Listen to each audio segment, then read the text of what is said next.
Welcome viewers to Migration Stories, which is an edition of Nat Chat produced by Northern Access TV, where my name's Rich Micallef and I interview a guest about their migration story. And today I'm very pleased to have Jake Hapeta. Thanks for having me, Richard. Pleasure to be here. Fabulous. And you've been well known in Melbourne for a while, on a couple we'll find out later, but I was wondering, you were born in Aotearoa. Aotearoa, yeah. Okay. Everybody get that right. And New Zealand's North Island. Yes. So what was life like as a boy? What was your kind of environment? Fantastic. Yeah. It's fantastic. We lived in a very small army base out of Palmerston North, sort of, which is about an hour and a half north from Wellington. Might be a little bit further than that. Right. On the Manawatu River. And then our army base was very small until the end of the Vietnam War, and the army coming back from Singapore, and it became very large. But when I was a kid growing up there, it was really small.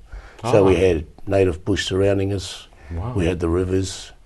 We just grew up kind of wild, climbing trees and running through the tops of trees to get to the river and stuff like that. Fabulous. What was the family environment? Do you have like a big family? No. I've got an older brother, a smaller brother, my mother and my father. Mm-hmm. And then when Dad went overseas, we had a little sister.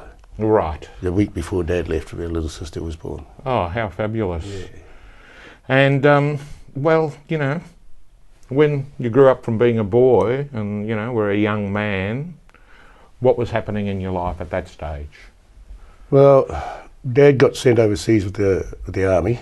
That's right. And he was sent over to Thailand to work for a year. Mm-hmm. But he got involved with building a road, essentially the CIA road into Laos. Oh, wow. To get the, Did you travel over there with him? No. So you stayed home with Mum? Dad went on his own. My mother had just given birth to my little sister the week before he left. So, he was sent there for a year and got killed on his 11th month. Oh my God. So he never came home. Oh, it kind of devastated our family. Yes. So I was shocked that probably you never really get over it. No, you don't. Such a shock when you were maybe 10, 11. I was 13. Wow. But just when I was getting to know my father actually. But may as well say, you know, I hadn't seen him for a year prior to his death, so. Yes. Yeah, so I was 12. Oh, I'm sorry to hear that. That's so sad. But yeah, it devastated our family. We were kicked out of our army home and put in the outskirts of Papakura, the town where we were living. Even though he was working for the army? Yeah, well, the rule is that when they die, the pay stops the minute they die. Unbelievable. Wow, okay. And we were sent to a housing commission house in the outskirts of Papakura. So. Okay, so then as a teenager, you know, did you feel any anger or was there some confusion that came through in your life at that stage? Absolutely. My mother didn't take it well. She became extremely violent. Oh, I'm so sorry. So as soon as it took 6 months for her to get Woolgadoo's pension. And you had to hold the family together. Well, you know, I was skipping school and going to Ealing and stuff like that because we had no income. We had to go back. When they kicked us out of the army house, we had to go back. I used to go back and raid the garden. Right. I'd go Ealing just to keep us some food, you know. Okay. So how did you stay in touch with your Maori culture there? Was it prominent or was it suppressed at that stage? No, it was really suppressed at that stage. Wow. Dad's life sort of didn't lead to that. He was sent to boarding school when he was 5. Yes. And joined at the army and re-upped for 5 times. Actually. All right. So he didn't encourage any contact with Māori, because my mother's not Māori. My mother's Pākehā. Mm-hmm. Although she came from a reasonably well-to-do family. Her grandfather was an early All Black, Robert Joseph Reedy, and her father tampered with her as a child. So Mum had issues. Yes. Let's put it that way. So finding your culture, you did find a lot about it though? A lot about it. Because I know now that you're a leader. Yeah, over the years I did.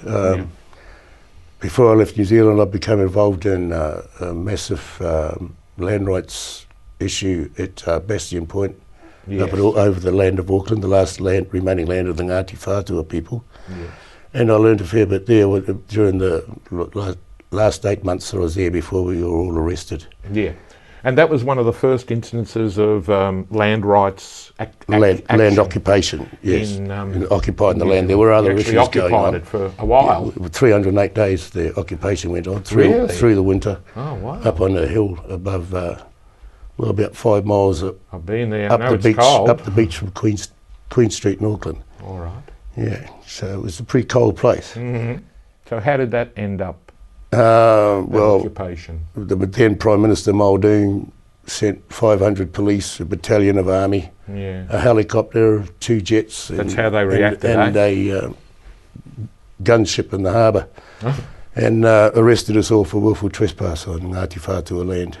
Right. Eventually, though, it was all returned, and there was compensation given. Yes. But and Ngāti Whātua got a seat at the negotiating table.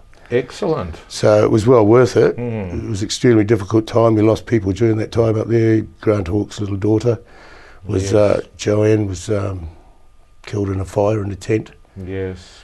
And, it was a really emotional Yeah, time, but it was a real growing up for Māori in our protest movement. Identity, yeah. Yeah. Fabulous, Jake. Well, that really would have set you up to come to Australia and assist with Indigenous people, but... Well, 9 months after the arrest at Bastion Point, I came to Australia, and on Waitangi Day in 1979. Fabulous. And I got a job the day after I arrived. I arrived at Tullamarine, caught the train to Morwell, walked into the Morwell pub, got a lift out to Loy Yang with some of the blokes having liquid lunch. Right. And scored a job that afternoon, and the boss took us into the pub at Te Rauga and put us up in a room, and I think it was $1,200 for 4 days' work in the first payday. So Fabulous. It was absolutely brilliant. Jake, we'll come back to your Yep. story upon arriving in Okay. Australia. We'll just go to a sponsorship break.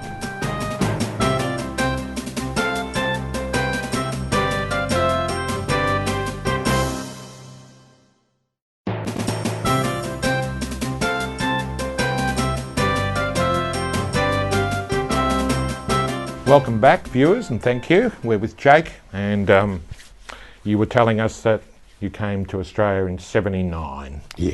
And such a story before getting here. Yeah. So you got work straight away. Yeah, still Right. fixing at Loy Yang. It was good building up money. What was it like being in a new country with a bit of income? And Oh, it was terrific. Yeah. There was a large island Māori population Already here? working at Loy Yang at the time, and they'd be working to get a rugby club together. So we all put our money together and bought the lease for the North Morwell Footy Club and turned it into a rugby club. So it was massive. It was terrific. And we all had money. We all had cars, and we were all working. That was until we got locked out in the 9-month lockout. oh, right, that's The another BLS story. stuff. That's another story. Yeah. But well, actually, did that sort of finish that era in a way? Oh no, we stayed around there for a stayed bit. there for a while. Yeah, So for you a know while. the East Gippsland country. Yeah, pretty yeah, good. pretty well. Right. So what happened then? Because I first met you and knew you as a musician Yeah, in Richmond, where Yeah. you set up the Kia Kaha. and the That was your reggae club. band, Yeah. but mainly you set up the reggae club. Yeah, well, the reggae club was going, and we'd started that I see. at the Quest Centre, community Yeah. support scheme. I got a job at, and a couple of the girls started that. Yeah. So it wasn't me that started it, but I moved them into the Sydenham Hotel. Oh, right. Yeah. Yeah, that's right, the Sydenham Hotel. Yeah. Well, that became quite a legendary Legendary hotel. spot and venue. It's gone now, by the way. Did you know? I suppose so. And so also gone are the 250 people who used to come Used to to go gigs. yeah. But anyway, tell us a bit about that era and what you were Well, doing in Melbourne, St Kilda area. Or, Well, I'd been in Australia for a couple of weeks, and they had the opening of Lionel Rose's hostel in Morwell. And I was going to the pub, and I spotted that there was a whole bunch of people over there. yeah. And I asked the barber what's going over there, and they said they're opening Lionel Rose's hostel. So I went over and introduced myself to Lionel. Ah, because, you know, it's a Māori way when you're on other people's country, a manuhiri visitor, and it's up to you to go to the tangata whenua with the people of that land, to introduce yourself and find out what your obligations were to live on their land. So I introduced myself to Lionel. He gave me a handwritten copy of his book, The Jackson's Track, and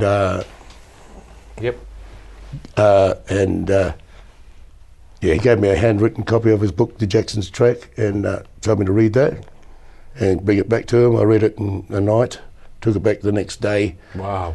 And he said, well, your obligation is to take care of our people in our country. So I took that literally and became involved in Aboriginal issues. Indeed. Yeah. Wow. So that is quite purposeful, that tradition. Yes, it's the correct way to... Everyone should sort of do that, really. Yeah, really. So where did that lead you?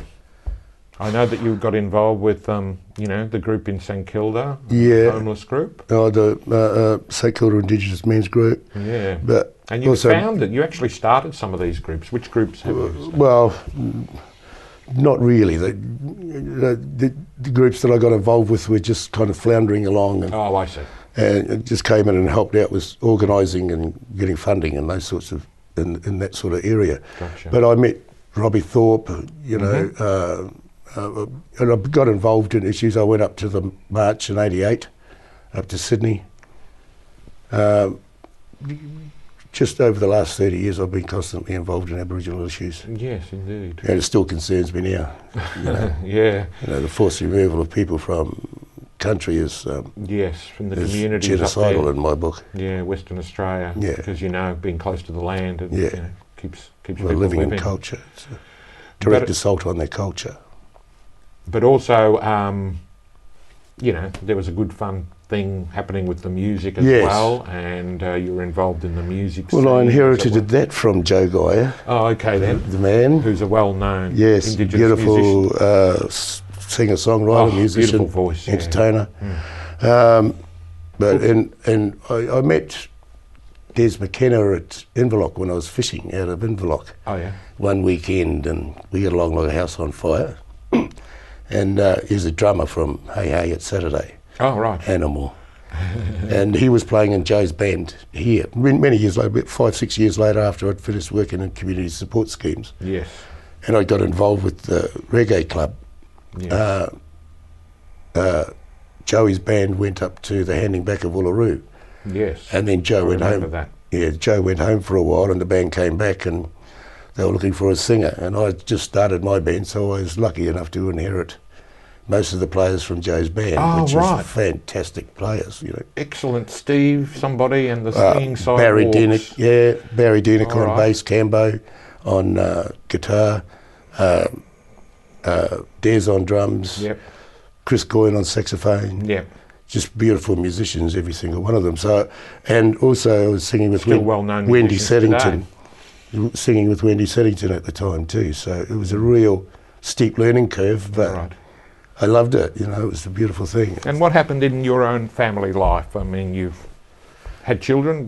I have had children. Australia? Yeah, in Australia. Okay. I had a daughter in New Zealand before I came here, but after the band stuff, I went to Palm Island and got off the drugs and the drinking. And, and well done. Got away from all of that.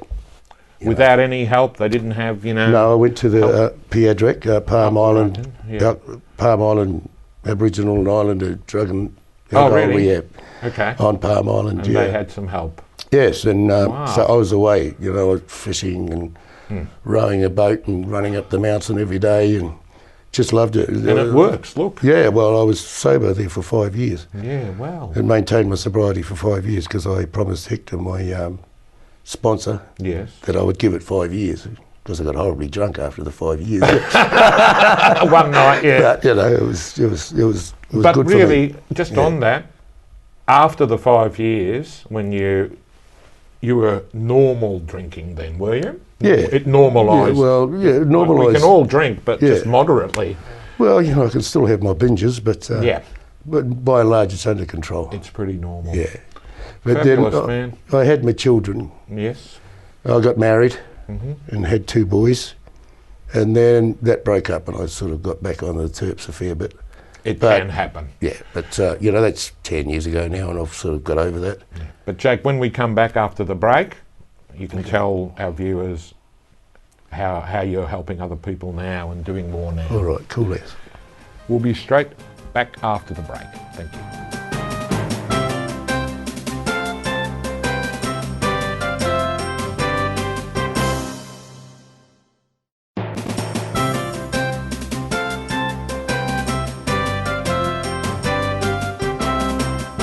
Welcome back, viewers.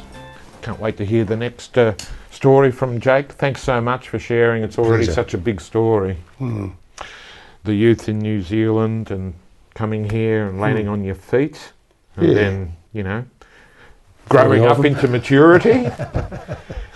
And now, well, like me, we're adults. Yes.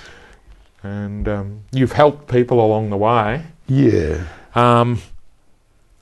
And now I find out that you're involved in starting housing cooperative movement and helping some single people there. Well, it sort of came about because I moved into one, but I did an associate diploma of community work back at Which tape? at Victoria College in Prahran Oh, all right then. with John Wood. Okay. And you did that. Yeah, and then I worked for community youth support schemes with unemployed youth for many years. But I was living in Ballarat and I was kind of in a bit of a rut. I was just busking and not doing much apart from that. So I came back to St Kilda, walked back into the park. I hadn't been in it for years. Yeah. I met all the boys and they'd started this men's group, Indigenous men's group. So I got involved in that and became chairman of that. And through that, actually, I got housing. I got offered housing, so I moved into the place I'm at now. And that place is the oldest block in Victoria, and it's a 3-storey walk-in concrete block with 24 units. Yeah, how they used to build them in the 72 or whatever. Yeah, way back. And it had no maintenance done on it for 30 years. It was a disgrace. It had 2-inch holes in all the walkways. Every 3 foot there was a 2-inch hole in the walkways, and 3 floors. Carpets was 60 years old. There was the garden that was in existence there was. And this group was going to live there, yeah? Well, straight in. there were I think 18 people there when I moved in. But they constantly complained about the conditions in the house. But as one out, as individuals. Yeah. So they were pretty much ignored. So we started a residents committee, put all of our issues down on paper and got our local member Martin Foley to take it to Parliament and ask it under Hansard. Under Hansard you're supposed to get an answer within 3 months. We never received an answer, but they came and started doing something about the building. Okay. It was cited for demolition at one stage. And it's kind of precarious what they're going to do with the building. Yeah. But under the new minister, who is Martin Foley, who is our local member, there you go, who has been involved in the place for over 15 years, realises that we're our community there and that we're viable and happening. So the sorts of things that the government did was come in, paint the houses, new carpet, new flooring, take care of the issues outside. We got a little bit of funding to build a garden, to fix up where the garden was, because that was full of that's African dioides plants, which were homes to rats and mice, snails and slugs. Okay. So every time it rained, the place was literally covered in snails and slugs. So you could not help but crunch snails on the way to your room, and then consequently crunch them into your floor unless you took your shoes off at the door. Terrible. But so conditions have changed dramatically in the last 5 years since we began that sort of stuff. The New South Wales housing minister I heard him saying on TV one night that there is no blocks in Australia that don't have shelter from the weather, and our block had none. Oh, right.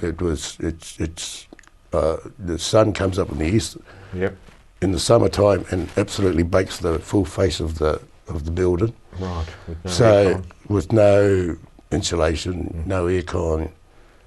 Inside, if it's a 40-degree day outside, it's 50 to 60 degrees inside those rooms, and it's just And no unbearable. shade outside. And no shade outside.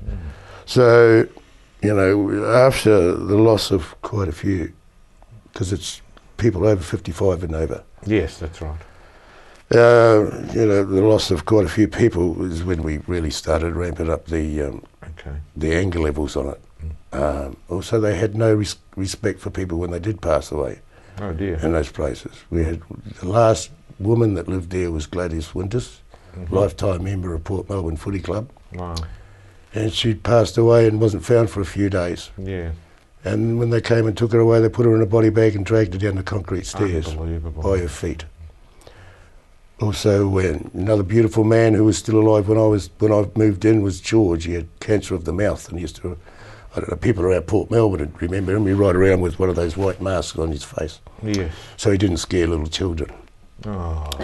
But he used to sit down in the one tree in the corner underneath the shelters on this little form when it was hot. And I sat with him and he talked, and you know, he told me what he wanted to get done. And when he passed away, they just threw all of his belongings from the 3rd floor down onto the garden. Yeah. So that was kind of the way that the disgusting way in which we were treated as human beings. Yeah. To see that, to I'm know so that sorry that all of happened. our stuff when we pass away is going to get Yeah. thrown off the veranda. And like everyone's over 55, so Yeah. everyone's thinking, God, you know. Yeah, that's it. They call it hell's waiting room. But things are much Things better have now. changed. We've And built a I'll- shelter. Built a shelter. It's ongoing. We're building a green wall over the front. Yeah. A lot of it we've raised funds ourselves. You've but we've- changed all the plants and everything. Yeah, you know, the Port Phillip Council came to the party in a big way, funded us for lots of things. Yeah. But we've run out of that funding now. We're Yeah. only halfway through. So Yeah. the minister has promised us an extra 20 grand to keep it going Okay. until he makes a decision on what he's going to actually do with that building. But he has the opportunity to make it world class. Really? World-class public housing, because it's on that land, it's designated only for public housing. You know, government's selling out public housing to private companies in the guise of community housing, but he has the power to make it world's best practice. Let's we're hope hoping, that gets done very quickly for you, yeah, Jake. we're hoping he gets in for another term so that he's got the time to do it. Could happen. Thanks very much, Jake. Thank you very We've much, run Richard. out of It's time. an absolute pleasure, mate. Thank you. See you next time on Nat Chat, Migration Stories, produced by Northern Access TV.